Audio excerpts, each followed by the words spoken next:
Jeff. It's Kimmy, otherwise known as Lucy, and here's Danny K, otherwise known as Danny K. He's my new doggy who needed a home, and I needed a doggy, and he's the one. Yep, he grew up in the hood, and sometimes he doesn't like people, but we're working on it, and he's getting better. But he's a sweetheart with me, aren't you, Danny? Danny K. He doesn't like to do cameos. Zeke used to love to do cameos. Zeke was a great actor. Whenever I would do something like during the return, we had to do a bunch of what do you call it? Like little videos to send to places in other countries and stuff, or messages, sort of like a cameo, but to like Twin Peaks festivals and stuff that were elsewhere. So, and sometimes we had to do interviews. So I would tell Zeke, okay, John Chad was what I called him. John Pericello, I call him John Chad. John Chad's coming over in a couple of hours, Zeke. I would say, and we're gonna do, and I'd tell him what it was. And I would say, I would like you to be in it if you could. And so when John Chad would get here, Zeke would go to his spot that we discussed. Like I would say whether I wanted him to walk around, be on the couch, be on the beanbag chair, or do something. And he would just do it. I never had to tell him twice. So he was a good actor.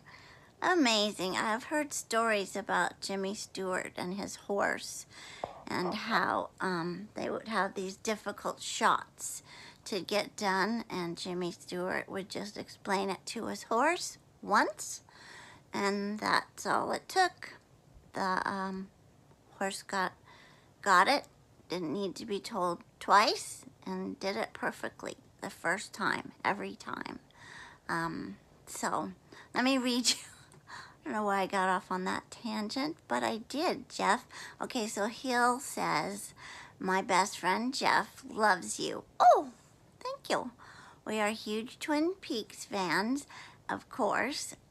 Jeff has made my life so much better. He is a kind, generous, smart, and hilarious human.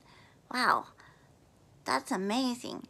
Can you tell a Twin Peaks behind-the-scenes tale? Who was fun, who was trouble? Love you. Well, no one was trouble. There was no one that was trouble. I can tell you that in the second season, there was a lot of people I didn't know, and I would sometimes be at a party or gathering, you know. We would have to go to things like that, and I would go up to Cheryl Lee and say, do you know who these people are? And she would say, I don't, but I heard they're in the show.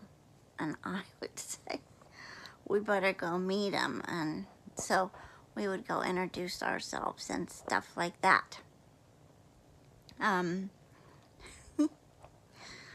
We didn't have time, I guess, to watch the show back then. I ended up watching it later. We would have to go to places where they were showing like an episode when it aired on television, because back then that's how you watched shows, was on television at a certain time, and that could make or break your show by where they put it on the schedule. So we would go somewhere and we would watch it, but people would be talking, and you can't really talk during Twin Peaks, so you won't know what's going on. It's not a talking through kind of show, and it never was. In fact, that's another Zeke story. Sorry, Danny. Danny knows I miss Zeke so much. He passed away in February.